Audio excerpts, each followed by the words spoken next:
ó mà ṣe o, àwọn òṣèré tíátà ṣèdárò ọmọ Saidi Balogun tó kú lójijì.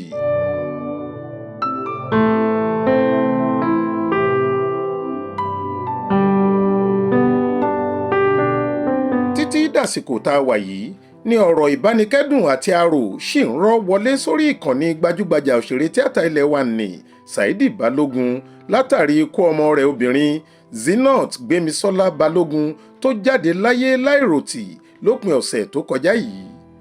ọjọ́ ìbànújẹ́ gbáà ní ọjọ́ àbámẹ́ta sátidé ọjọ́ 5 oṣù kẹsàn-án ọdún 2024 yìí já sí fún èèkàn òṣèré tíátà tó tún máa ń gbé fíìmù jáde ní Saidi, torí Yorùbá bọ̀ wọ́n ní ìbànújẹ́ ńlá ni kí màjèṣín tójú òbí rẹ̀ kú.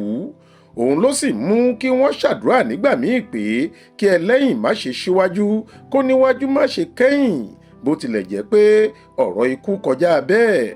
kò sẹ́ni tó tí ì mọ húlẹ̀húlẹ̀ ohun tó ṣokùnfà ikú òjijì ọ̀hún àti bí ìṣẹ̀lẹ̀ náà ṣe wáyé gan-an, àmọ́ nínú fọ́tò kan tó hàn dé lórí ẹ̀rọ ayélujára ó ṣe kedere pé Saidi Balogun nífẹ̀ẹ́ ọmọbìnrin rẹ̀ yìí nígbà tó wà láyé. ọmọ náà jọ bí ìmúmu, bí bàbá rẹ̀ ṣe pupa lòun náà pọ́n bí ọ̀lẹ̀lẹ̀. bàbá àtọmọ náà sì gborílé ara wọn pẹ̀lú ẹ̀rín àti ìdùnnú lójú wọn nínú fọ́tò náà. Saidi Balogun, ọkọ ìlúmọ̀ọ́ká onítíátà tó rẹwà dáadáa ní Tiata Balogun, kí ìjà tó dé tí orin sì dòwe láàrin wọn lọ́dún díẹ̀ sẹ́yìn, ló gbé àwòrán kan sójú òpó Instagram rẹ̀ lọ́jọ́ sátidé ọ̀hún láti túfọ̀ ikú ọmọbìnrin rẹ̀ yìí. fọ́tò dúdú kan ni pẹ̀lú àbẹ́là tí iná rẹ̀ ti kú tó wà láàrin òdòdó. èyí sì jẹ́ àròkọ ìgbàlódé láti fi hàn pé ọ̀fọ̀ ńlá ti ṣẹ̀.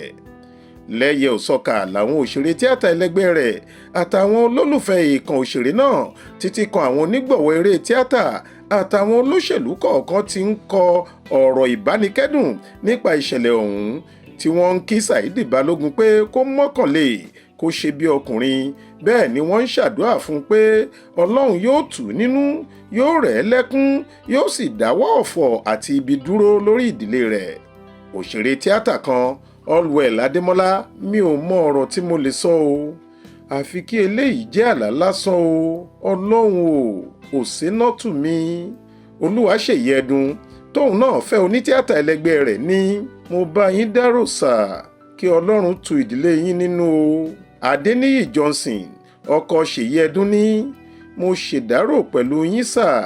àgbà òṣèrébìnrin ní Ọlájùmọ̀kẹ́ Ọlátúndé George ní Ọlọ́run mi ò, èyí lágbára o, mo ṣèdárò pẹ̀lú yín o arákùnrin mi ọ̀wọ́n, kí Allah fún ọkàn rẹ̀ ní ìsinmi o.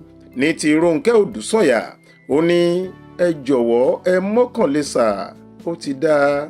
bákan náà ni àwọn gbajúmọ̀ òṣèré tíátà bíi abilékọ Abíọ́dún Ṣófuyì tí wọ́n ń pè ní ọmọ bọ̀tí, Lateef Adédìméjì, Dayọ̀ Amusa, Ọmọ́wùnmí Ajíbóyè, ìyẹn ìyàwó Ṣẹ́gun Ògúngbè tóun náà jẹ́ ìkan ní tíátà, Yomi Fashlanso, Kúnlé Afod, Fausat Balógun tí wọ́n ń pè ní Madam Ṣajẹ àti bẹ́ẹ̀ bẹ́ẹ̀ lọ ṣèdárò Gbémisọ́lá Zinat ọmọ Saidi Balógun tó kú.